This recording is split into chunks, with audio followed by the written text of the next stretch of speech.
Hi guys, it's Brooke here. I have a super quick favor to ask. When you have a moment, please take just a second to give this podcast a 5-star review. This will help me to continue the podcast and continue to bring these resources to the community. Thank you so much for that 5-star review. It's something that we all need to really appreciate. And I remember Dr. Gutstein actually saying one time that as a society, we tend to really only applaud or celebrate the getting it right or succeeding. But if we don't have the courage to try, we'll never get it right. And in our program, it's really important because we're integrating these goals into daily life, and we may not always get it right, but we're going to learn. We can learn to reflect from the experience, and we can take that knowledge that we're gaining, that personalized knowledge, we can take that forward to help us do better the next time.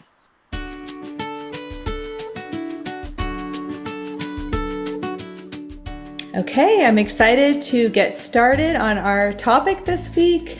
We have a wonderful guest this week, somebody that I've known for many years, and it's such a treat to have this conversation today. And we're going to be talking about the importance of well-being and autism and why we focus on this in particular in RDI programs, but also just in general, how important it is to focus on well-being when we're considering therapies for autistic individuals. So I'm excited to have Lisa Palasti on, and before she gets started, I'm going to go ahead and introduce her and read her bio.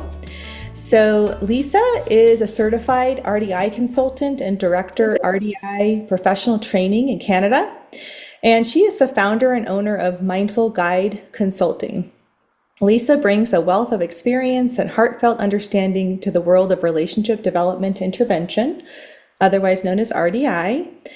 As a seasoned RDI parent for over 22 years, Lisa has navigated the challenges and celebrated the triumphs of guiding her own child's developmental journey using the RDI principles.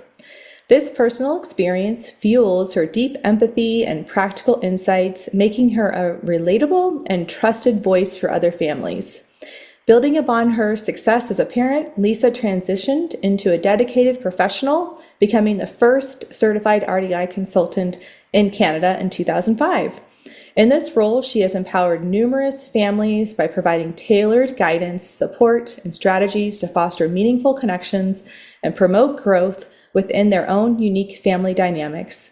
Lisa's commitment to the RDI approach extends to shaping the next generation of practitioners as the director of RDI professional training since 2016.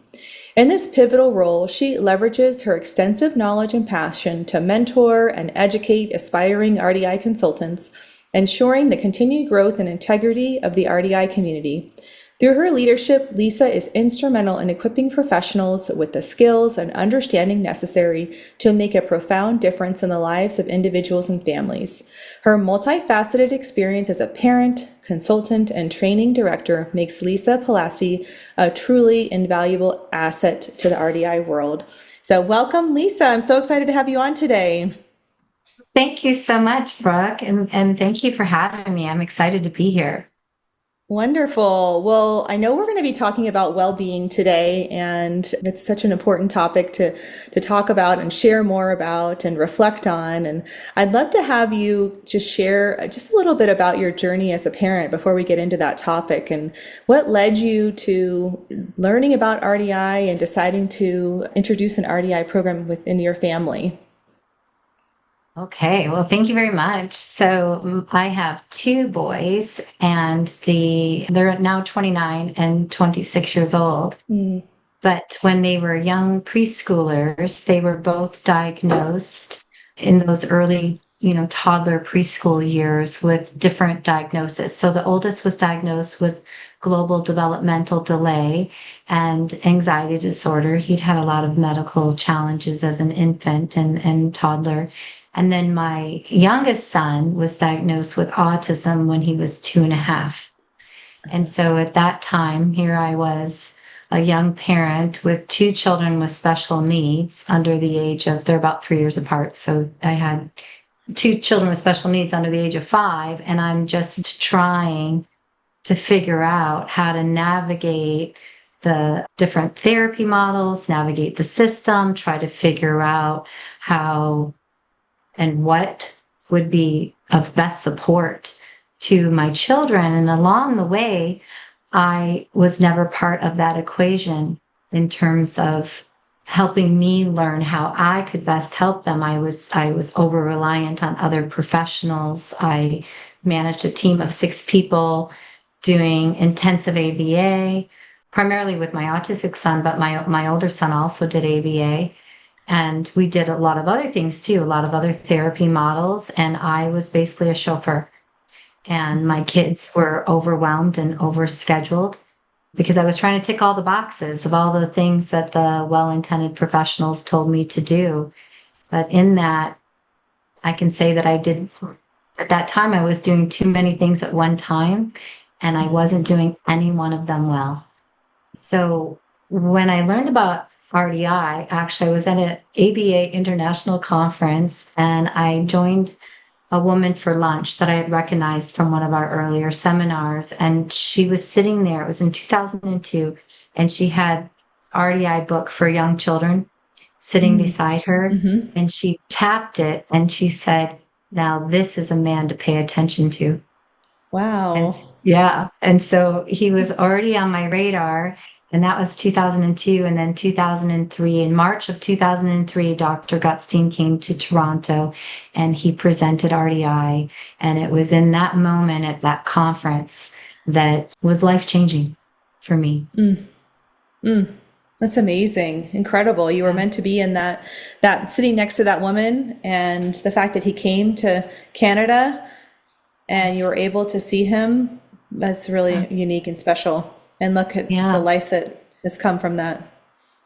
It's amazing. And it was so remarkable too, because I would have to say that the thing that stood out the most for me at that conference was when he started to share the outcome studies for high functioning individuals with autism, or what was referred to as Asperger's at that time. And the results were really dismal. In terms of independence, meaningful employment, relationships. I would say across the board that only 10%, I'm speaking in very general, broad terms here, but the numbers were very low for individuals with high functioning autism to be able to achieve those things. And I guess I'm a half glass full kind of gal. So in that moment, when he started sharing these results, I quickly made the connection. Why is this man talking about this unless he's doing something about it? And sure enough, that's where I learned about relationship development intervention and keeping that long-term perspective to providing these students and families with the means, with the tools to help develop the mental tools and attributes that people are going to need to be able to manage an ever-changing, complex world. And ultimately what we call to develop dynamic intelligence.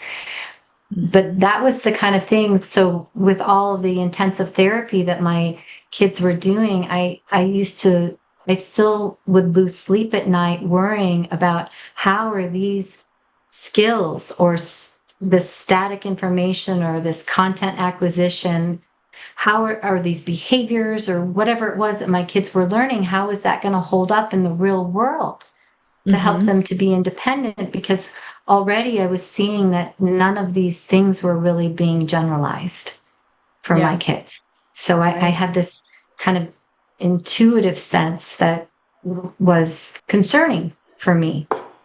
Yeah. Absolutely. Well, and I think that is I'm so glad you shared that, because I always want to make it a point when I hear it in an episode, how important it is to trust your parental instincts. And even though we have, there's all these professionals and giving you feedback, that you really slow down and you listen to that. You listen to that gut feeling. And I think that is so important for parents, especially when they're being told to, try all of these different things or do these specific things. And if it doesn't feel right, I think it's just important to listen and to consider where that's coming from and why you're feeling that way. And good for you for listening. Well, yes, but I'd also would say that there was a period of time where I was in deep crisis, and believed that more was better and that I had to do all of these things. And this was so long ago that the choices were somewhat limited to back then to what the things were that I could have done. I remember one time, it was almost like I had blinders on, that I just felt like I had to do all the things that the professionals said I should do and tick the boxes. And then if I could just keep ticking boxes, that things were going to work out okay. But I guess going through that experience, I came to realize that I still, that's, I guess, when my intuitive side started to kick in and say, hey, wait a minute, because you have to be able to slow down and reflect. But if you're so busy doing all the things, then when are you going to slow down and reflect on what's working and what's not? So ultimately, true. I was able to get there. Yeah. Yeah, good thing. I mean, I'm excited for you to share more about your journey and now and as a professional as well, what this journey has led to. And I'd love to hear. So at that point, you decided to sign up for RDI, and did you find a consultant, or how did you navigate that process?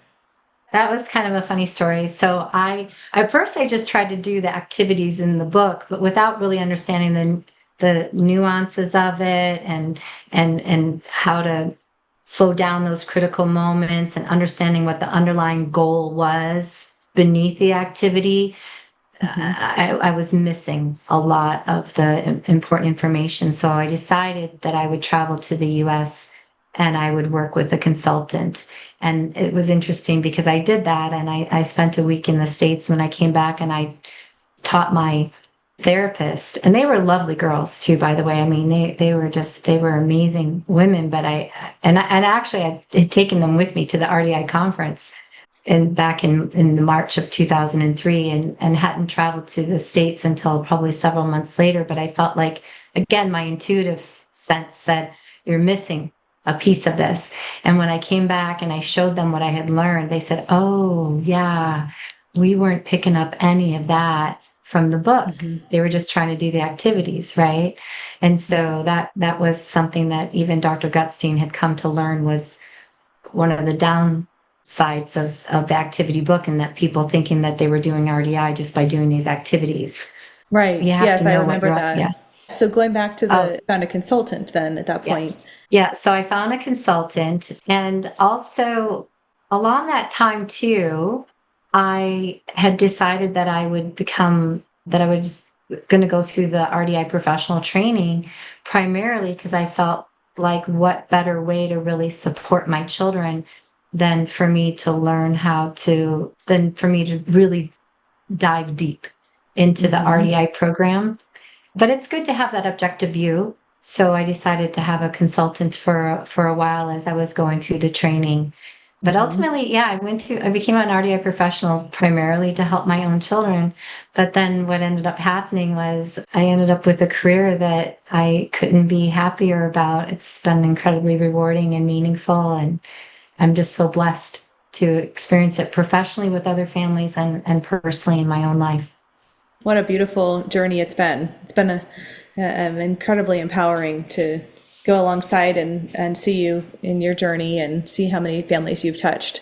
So it's neat to be able to give that to other families too, and especially with your own life experience. As a mom, hands-on, what it's like to implement it, and to what the challenges are and the successes are, and I'd love to have you share just something that's kind of significant or that stood out for your family, in terms of kind of your children's growth and kind of how they're doing in their lives now, and then we'll get into this topic of well-being.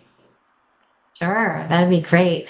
So there's so much that I could share about this process, but I think that there's a few things. One is that I felt really incompetent as a parent and didn't know how to spend time with my own children until I was given permission from the RDI community, in a sense, to slow down and do less. And so that was the beginning of me moving into a better quality of life and more well-being. Because before that, I was just like this hamster on this wheel. And I just really wanted to be a mom. I didn't want to be a therapist. I tried to do ABA with my kids. And anyway, so I slowed down. But because my earlier lens was more of the ABA style, my communication with my son had primarily just been a lot of question asking and trying to get a specific response. And so some of my earliest practice in RDI was to start to use more declarative comments. And my son could speak in 8 and 9 word sentences at the age of 5, which was developmentally age appropriate, but his conversation, his grammar and his syntax was all messed up. And it was backwards. So instead of saying, I want to go to the store, he'd say, store, go, I want to. And he wasn't able to have back and forth reciprocal conversations. He didn't use his eye gazing in meaningful ways to share experiences or to socially reference me or monitor his peers. He wasn't able to maintain play. He wanted to play with other children, but he wasn't able to maintain play. So anyway, one of my earliest lessons in starting to apply a new communication style, what we also refer to as experience sharing communication with my son, was I was standing in the foyer and I said, I can't wait to go to the park. And then I said, I've got my shoes on. And I just looked down at my feet and I looked back at my son. And he stood there like a deer in the headlights, which he often would if I just threw out declarative, because there was no specific response expected. And I could see a lot of the time he's like trying to go through his brain to think, how should I respond? Because only if I give you the right answer am I going to get, my reward or whatever. And so, But anyway, in that moment, I was indirectly influencing him as well. And the next thing I know, he goes into his bedroom. We have a front hall closet with your day-to-day shoes, but it was really funny because he went into his bedroom and he came back out with his church shoes and he goes, "Oh, I got my shoes."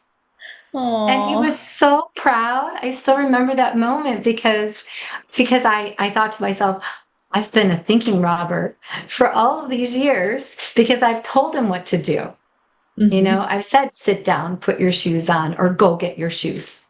Right. I didn't give him this space or opportunity to figure out what he needed to do. Yeah. So it was so significant.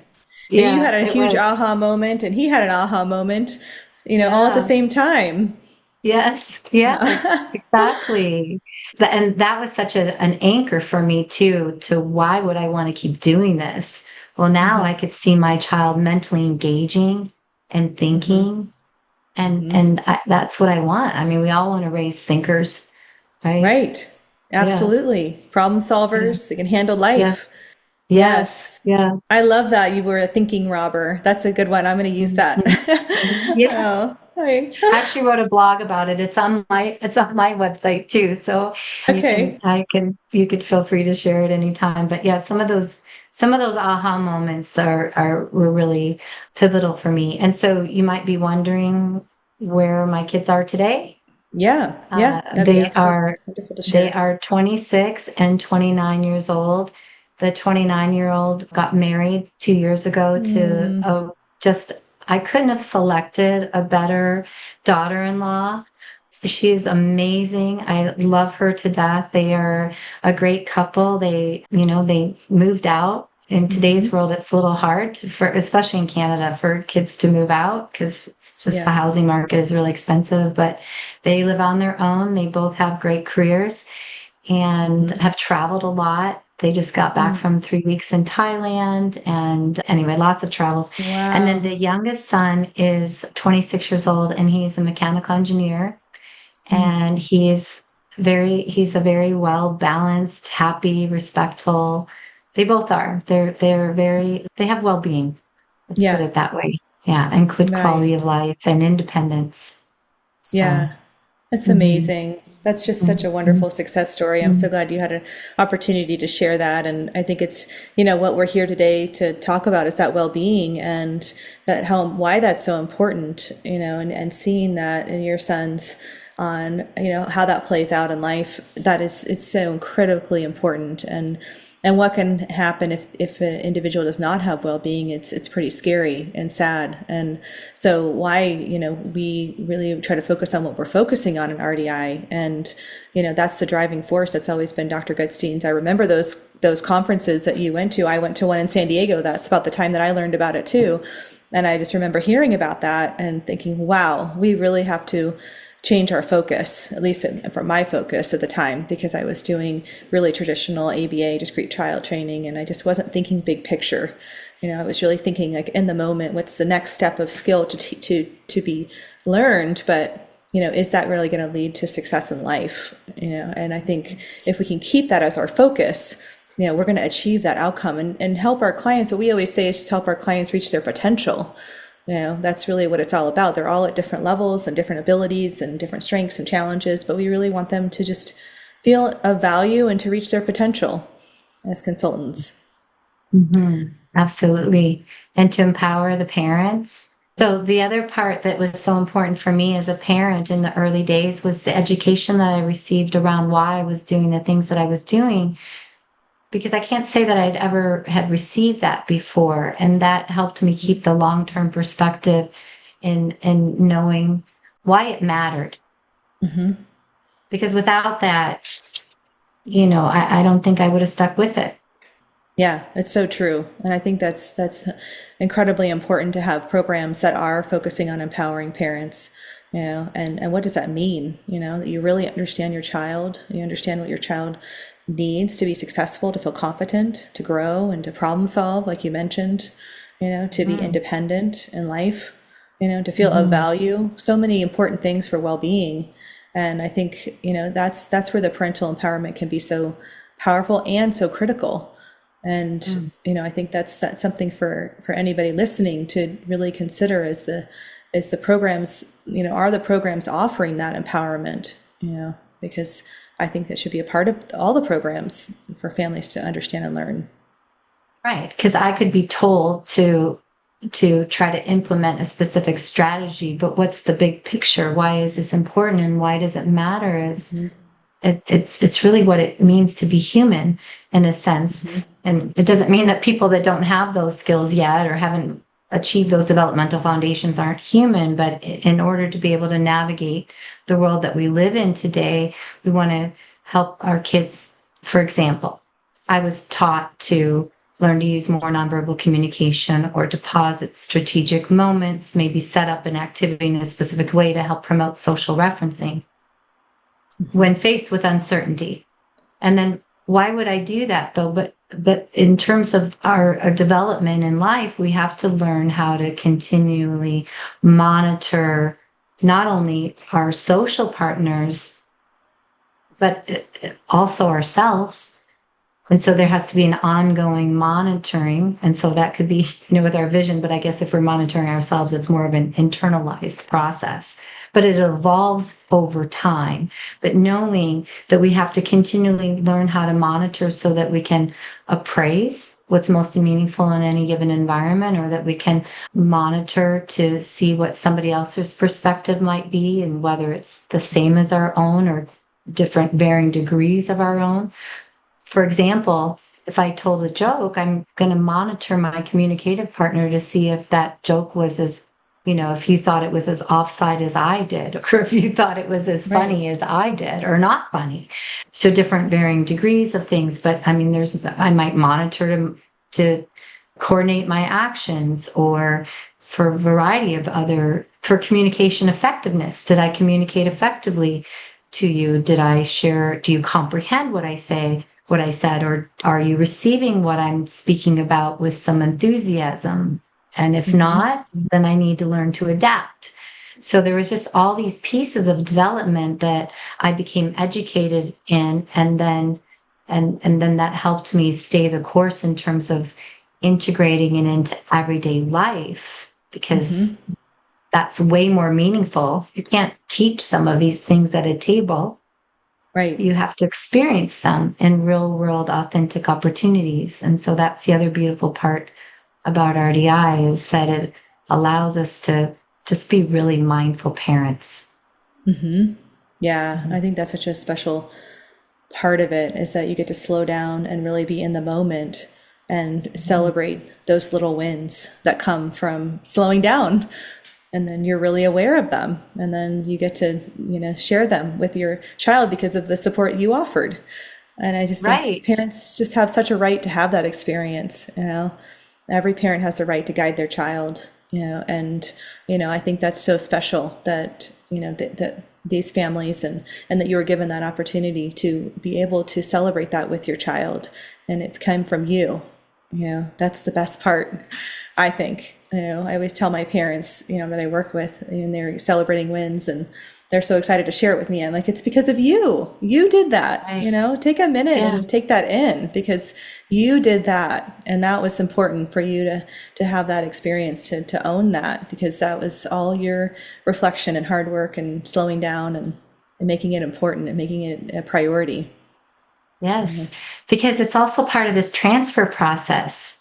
So in a way, we enculturate or embody the things that are important to learn about or know about. And then we transfer this to our children, and then they take on that piece. We transfer a little bit at a time until, and we're building neural networks in the brain too, new neuroplasticity. And so years later, I was sitting with my son and we were at a place like Chipotle. But we hadn't had a place, we'd only had one place in town, and now there was a different company in town. And so we were, my son and I were comparing and contrasting how it was similar and different to the other kind of burrito joint. And so at one point we were talking about the food quality and the quantity of the food. And at one point, and I said to him, and you know what else? And I paused and slowed down in that moment. And then I shifted my gaze out to the restaurant, and I glanced around the room, and then I glanced back at him. And again, I paused. I didn't say anything. And he goes, ambiance is much better here. And I said to him, yeah. And I said, oh, wow. I said, you could tell what I was thinking by the way that I used my eyes. And he said, I know, I'm good at that. Oh, wow, it's so special. The whole thing. What an amazing story. I think that's the thing. We get to really celebrate some moment in time, but it's so significant. The amount of thinking that has to go in to all of those pieces that you just shared. The nonverbal, the verbal, the comparison, the perspective taking, the memories. There's so much. But that's the beautiful part about RDI, though, is that we break it down into manageable chunks. I mean, development is so completely intertwined, but we can't just give this to families all at once. We have to give it to them in manageable ways that they can start to integrate it into their daily life. And initially, I would say we will give them the goal. We will test it out with their kids to make sure that it's developmentally available to them, or that they have the readiness for it. And then we'll consider the productive personalized supports that we might need to add. And I would also like to say, not just for the student, but also for the parent, because we have to make sure that the little goal or challenge, if you will, is also going to be accessible to the parent. And so when we are initially being mindful about a goal, it's just helping us keep it in mind, kind of play with it, practice it, look for opportunities in daily life. But then guess what? It happens. It just becomes a natural part of the way that we're parenting. And so it's not something that the family has to continue to hold on to all the time, because now they're ready for another piece, because that one's pretty solid.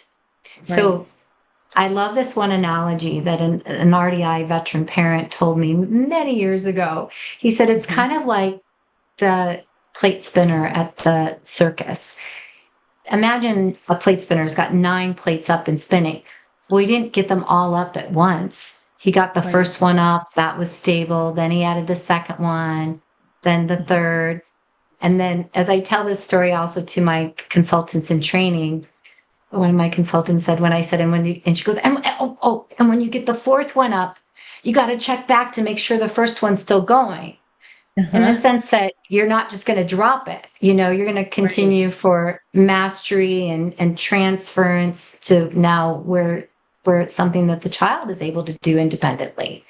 Yes. Yes, it's so Yeah. true. I Yeah. love that Yeah. analogy. Yes. And it's so Yeah. true. And I always say, I know in RDI, you probably heard this a lot too. We always say, you want to see it so much so that you lose count, that it just becomes internalized for the child. It's just part of who they are, their thinking process.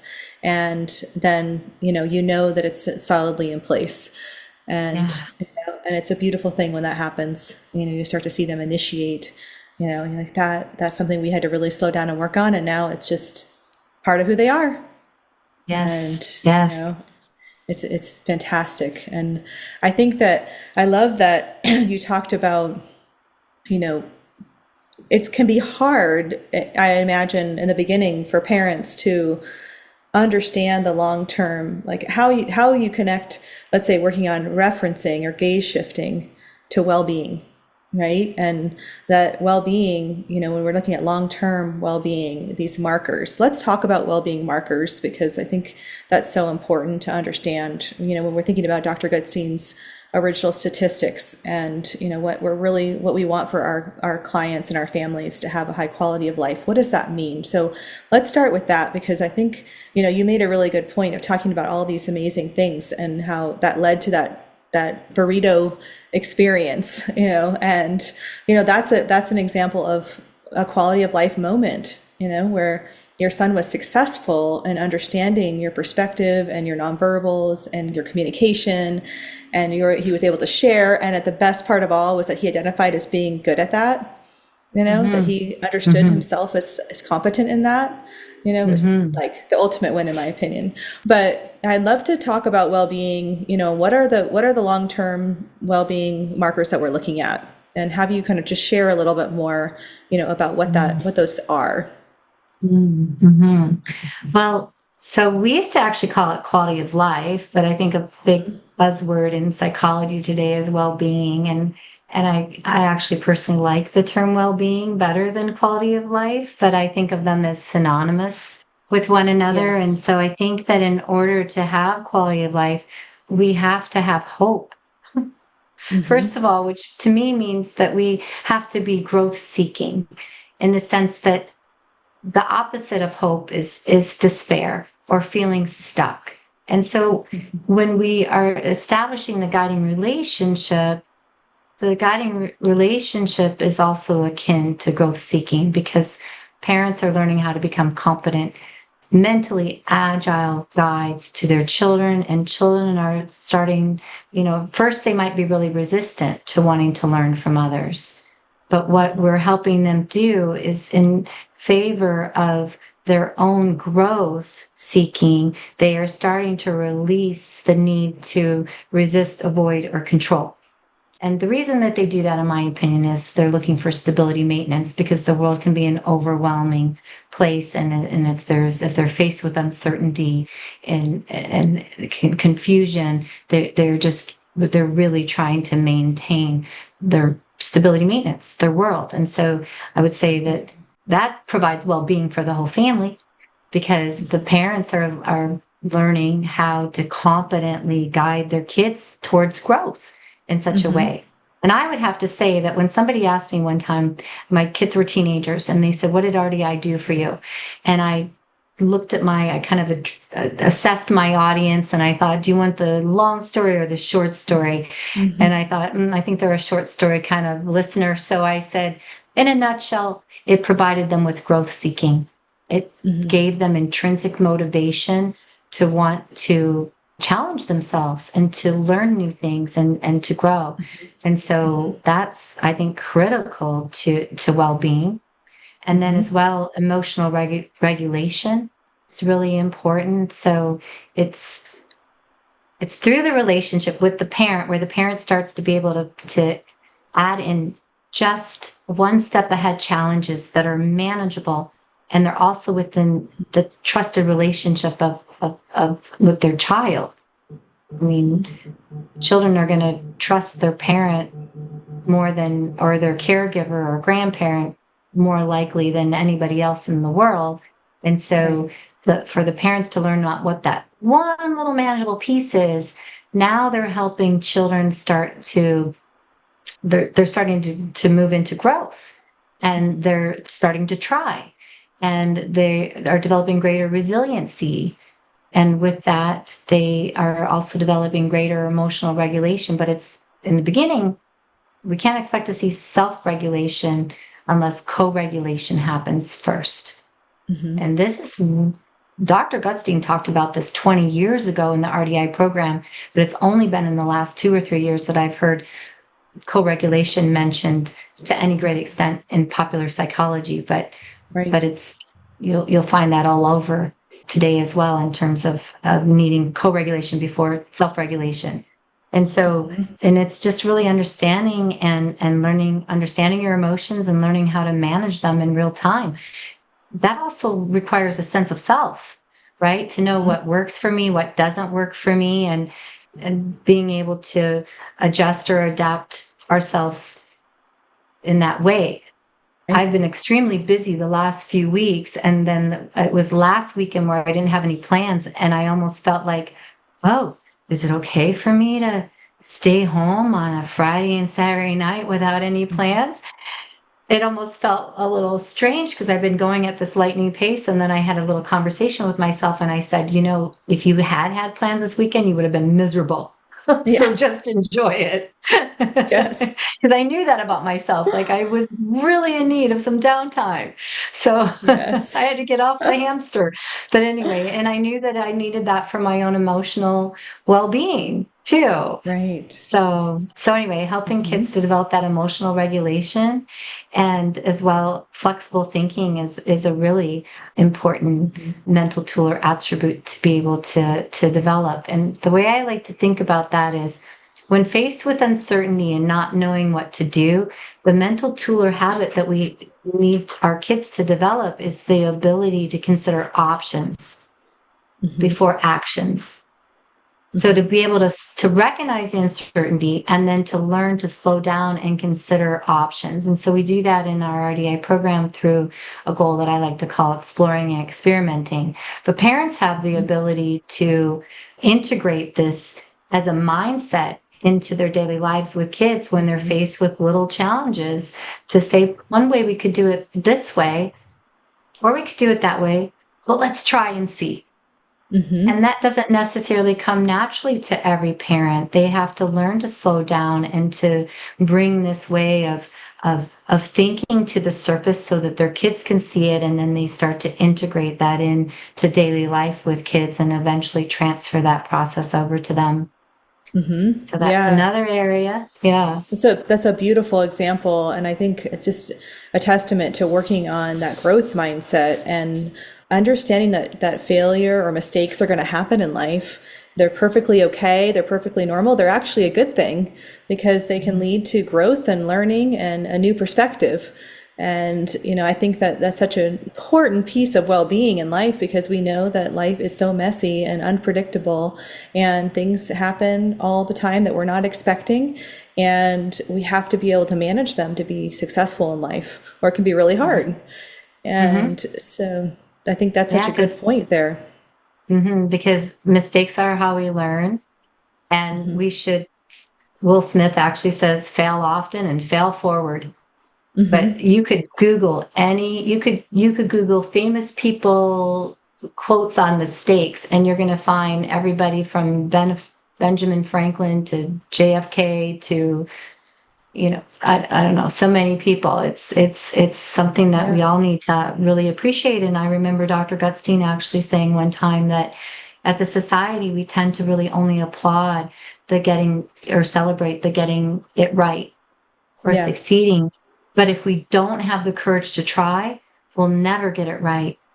And in our program, it's really important because we're integrating these goals into daily life, and we may not always get it right, but we're going to learn. We can learn to reflect from the experience, and we can take that knowledge that we're gaining, that personalized knowledge, we can take that forward to help us do better the next time. Right. This show is brought to you by Therapeutic Approach to Growth. Therapeutic Approach to Growth helps families with relationship and behavioral needs. Their holistic programs are individualized to honor and respect each family and their autistic son or daughter's sense of self through programs such as relationship development intervention, naturalistic ABA, and animal-assisted services. If you're finding yourself frustrated or discouraged with your current behavioral programs and would like to see more long-term meaningful growth for you and your family, then contact TAG today at www.tagforgrowth, that's TAGFORGROWTH.com, to learn more about how to schedule a consultation or how they can offer you the help your family needs, whether in person, remotely, or in a school setting. Again, that's www.tagforgrowth.com. Absolutely. And I think what I love about this is that it doesn't just go in with the client or the child, it's also with the parent. The parents get to experience that too, that it's okay if you try something and it doesn't go as well. Your child didn't respond the way you were hoping or you were expecting. And, you can just it's just information at that point, and you can reflect on it. You can make an adjustment, and you can try again the next day or later that day. And that's perfectly okay too. And that's a part of the process. And just gives the parents permission to not feel like they have to get it right every time, because no parents get it right every time. But especially when you're trying to work on these important milestone areas for their children. Yes. And some children may need a little bit more exposure. I had a parent tell me that the other day that they were trying to show their child something and their child had no interest at all, but then they tried again a couple of days later, and the next thing you know, their child was actually fully co-participating 50-50 with the parent, and they were shocked. But that's just good. That's good knowledge for them to say, don't give up too quickly. Yes. Right? Yes. Just after one or two tries. No, sometimes kids need a few exposures. And then it's also important to note too that for parents, as they're developing their abilities to more competently guide their children or to apply strategies, that there's going to be some lag time between we would expect to see a more competent guide before we would see a motivated, willing mental apprentice in the child. And essentially that means that the child's now motivated to want to learn from their parent, because remember, they've had all these protective mechanisms in place to resist, avoid, or control for so many years that anyway, so there's going to be some lag time. It's to be expected. It's like you can't grow a garden overnight. It takes some time to nurture and develop. So the same, but a lot of times too, like my first attempt at saying to my child, like, look, I've got my shoes on, was like, well, it was a beautiful moment. The angels were singing. Yes. You needed that moment. It was a great one to have you have that awareness too. And I think that's so true. I think I love that you shared that, because it is true. I have seen that too, where sometimes we'll work on things and we model, a lot of times we'll just suggest modeling. If the client is resistant, that's okay. Let them, come, and when they're good and ready, and they will believe that they will, but you can just model the role. And then all of a sudden, sure enough, they're ready to take initiative. And, it's just believing that it will happen and having that faith sometimes that it's going to happen. You just have to stay the course. And, keep watering that plant, and that plant's going to turn into a beautiful flower, and it will. We've seen it time and time again. We know that it happens. Yes. And I think making sense too, in early learners, we would work on co-regulatory patterns, and then giving a child a role that that we're pretty sure they could be competent in. And then what often happens is kids are able to make sense of the experience, because our brains are all wired to try to perceive patterns in our world. And so I see this happen all the time, where they're able to make sense of what is happening, and very quickly they'll start to initiate it, at least to initiate their role. They know what they're doing. And it's so beautiful to be able to show this to a parent, to say, look at your child initiating, when all they've had experience with was trying to get their child to do something and have their child resist, or they felt like they had to try to force them or prompt them repeatedly over and over without any initiation or willingness from their child. But when they can see that their child is, because it feels good to them, we're giving children a sense of their own personal agency, and they want that. They want They want that more often than the parent might have ever realized, right? Yes. That's not part of traditional kind of other therapy models in a sense. Right. Oh yeah. I've had a lot of families say, no, they're always going to need something, you need a prompt or need a reward, and to see that it's possible. And that I think it's the most exciting part is once you get that fire lit, it just gets bigger and bigger. Yes, you don't have to it work as does. hard. It starts to build on its own. Right. And that goes back to that well-being, because then the child, has that motivation, that desire to challenge themselves and to learn and to go toward opportunity. And, then the sky's the limit, what they can experience in life. So Yes. it's a And wonderful parents are thing. learning to provide or to give opportunities for kids while including them in daily life. Isn't that what parents always wanted to do anyway? And versus trying to get something from them. If you're always trying to get a specific response from your child, it's going to leave you feeling frustrated if you don't get it. It's going to leave the child frustrated because they're always trying to put a demand on me and trying to get something from me, versus learning how to give opportunities to see what the process might unfold. Yeah. It's far less stressful. Yes. So true for both, right? Both sides. Yes. And rewarding, and internally rewarding as well. Yes. So another area that we work on in terms of helping develop well-being is helping a child to appreciate that other people can have different perspectives than their own. And so that really helps with social relationships, but it's beyond that too. I think it's so important that there's perspective borrowing, which is what young children do when babies are learning to walk and they fall down. They'll shift gaze to their parent as in, how should I understand that? And for those of you listening that are parents, you can probably all appreciate that there's been moments in time when your children were really little ones where you stifled the urge to go, because you knew you were going to scare your child half to death before you figured out if they were okay or not. So if imagine the little baby learning to walk and the baby shifts gaze to the parent and the parent goes, boom, with the big smile on their face. Well, the baby borrows a perspective like, oh, that's no big deal. And they get up and they move on, right? So initially children are learning to borrow a perspective, but then they start to shift into perspective sharing where they become curious about other people's perspectives. Is it the same as mine or is it different? And it's okay to be different. We all don't have to feel the same way about something. And then that helps us realize that not everybody wants to talk about SpongeBob. My son used to talk to me at nauseum about SpongeBob. And I finally had to make a really strong case that I had no interest in Squidward, SpongeBob, Krabby Patty. But anyway, back to the perspective sharing. That also comes with the development of self too, where people along the way, they're also developing a sense of their self and their interest in comparing and contrasting their perspective with others has a lot to do with degrees.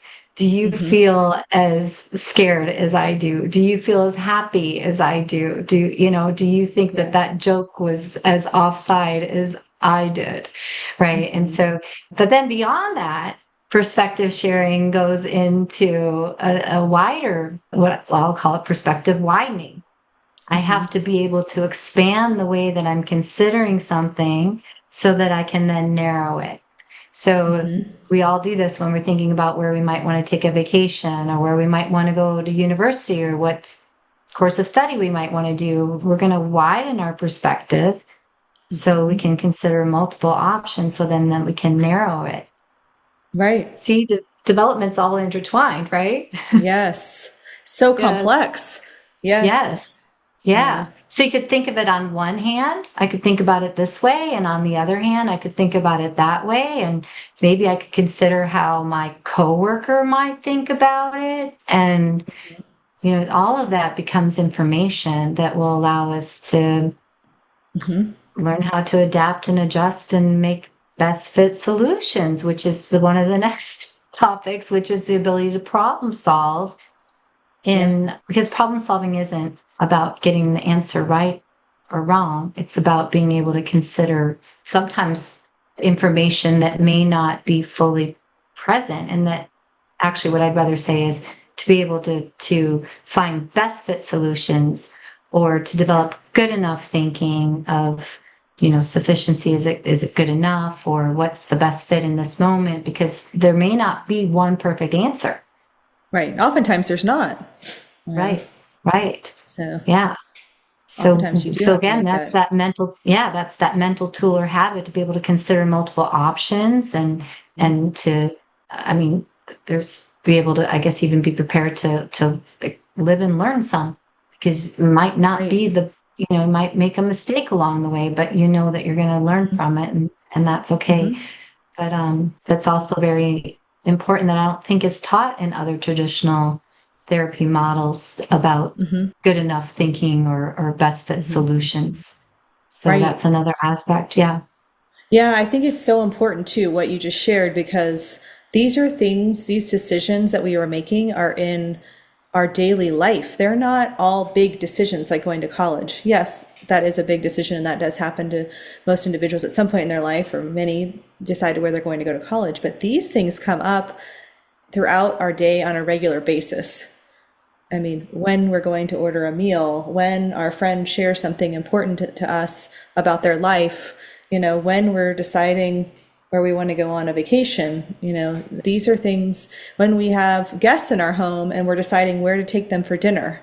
These things come up all the time. And it is so critical that, we support these areas, because, this is how it plays out with well-being. If you can't handle these little moments in life can be really, really hard and overwhelming, and that can cause shutdown.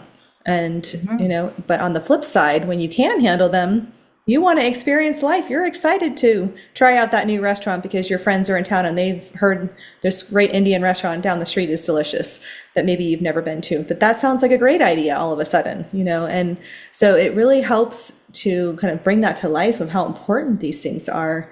And why we believe it's so important in autism treatments to be working on these areas, so that these individuals can be successful in life, and to really honor and respect who they are as an individual and what's important to them and what's of value to them, and help them to own their own gifts, and also help them to feel really confident and successful when life doesn't go as planned, which is pretty much daily, I would say. Things happen all the time.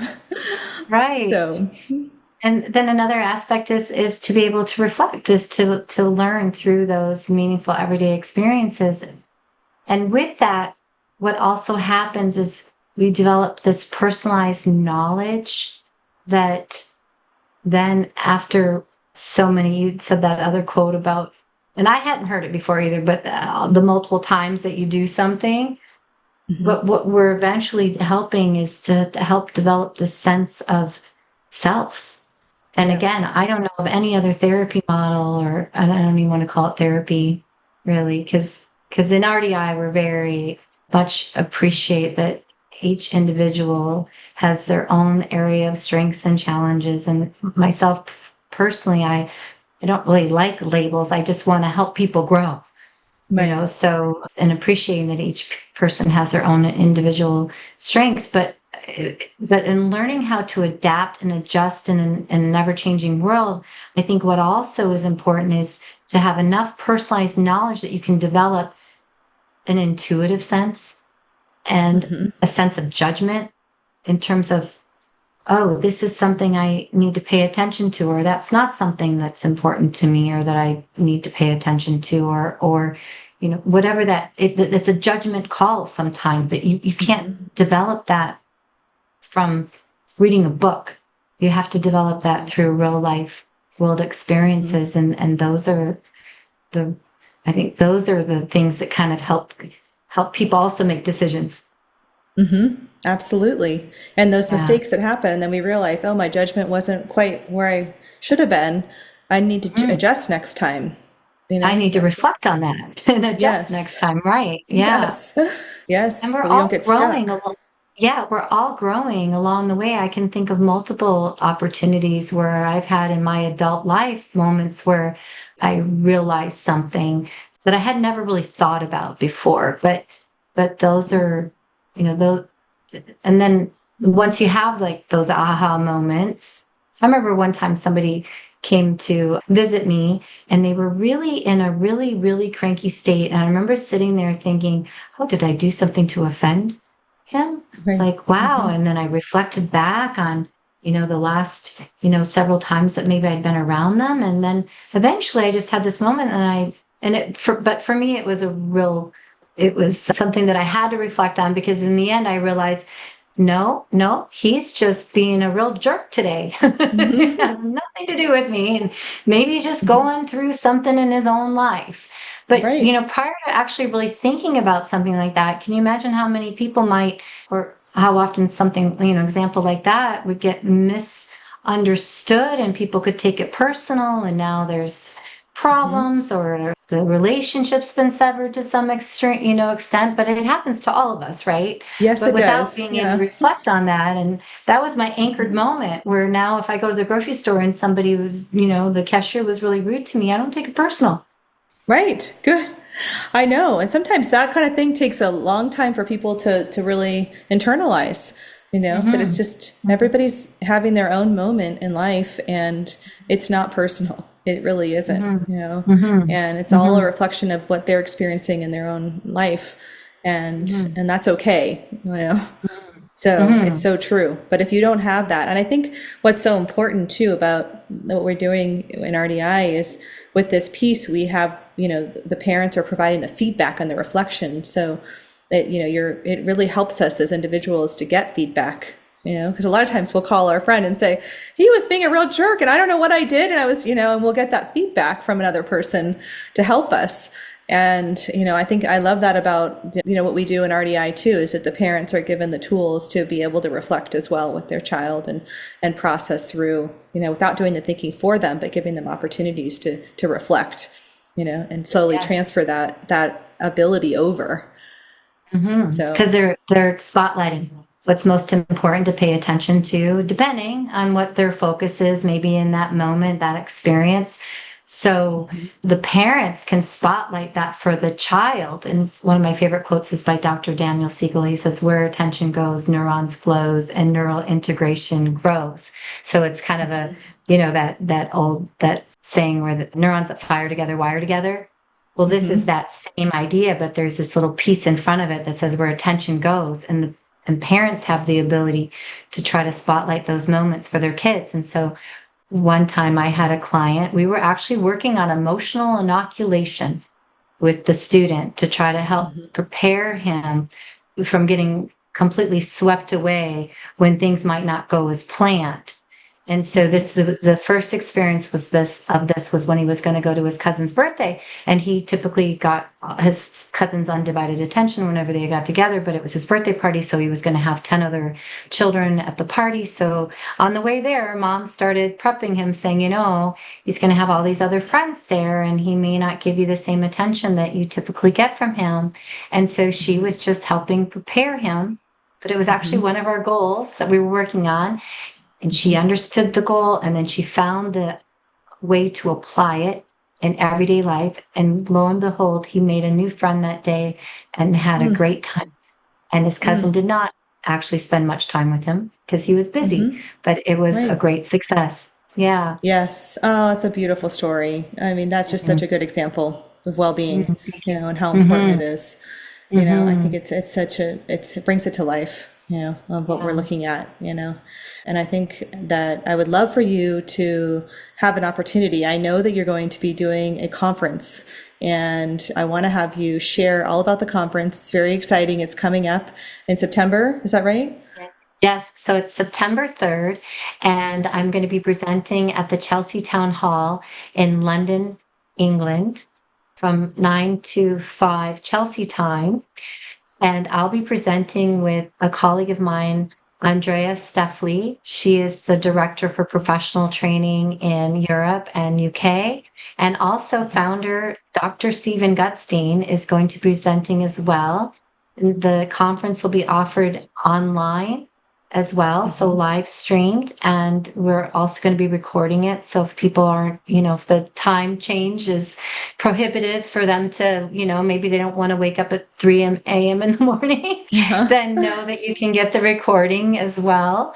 So so it'll be in person if you're able to make it, or it'll be streamed online. So and we're going to be talking all about well-being and how to support autistic well-being.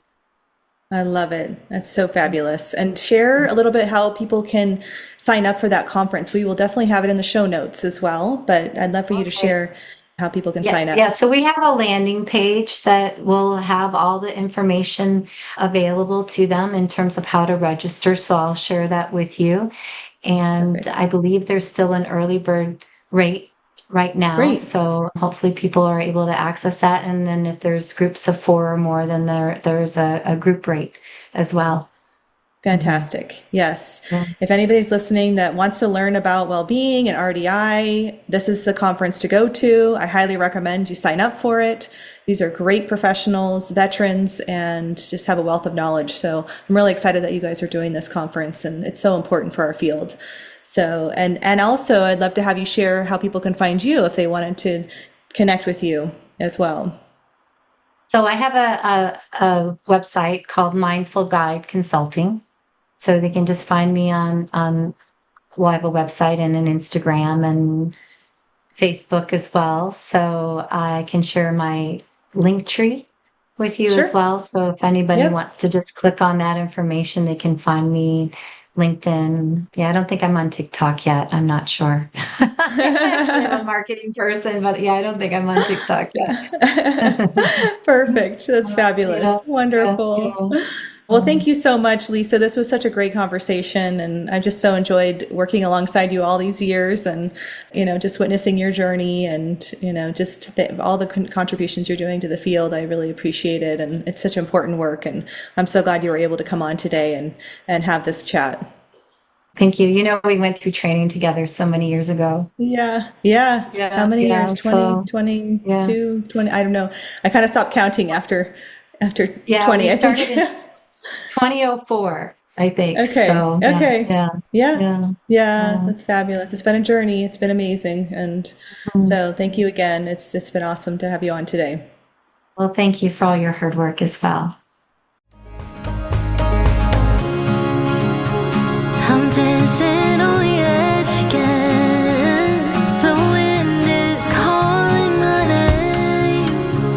I'm dancing on the edge again. This time I'm not looking back there. You can change me, you can tell me down. I'll leave echoes in every place I find. I'll break the molds with rebels mind. I'm a hurricane of free born mind.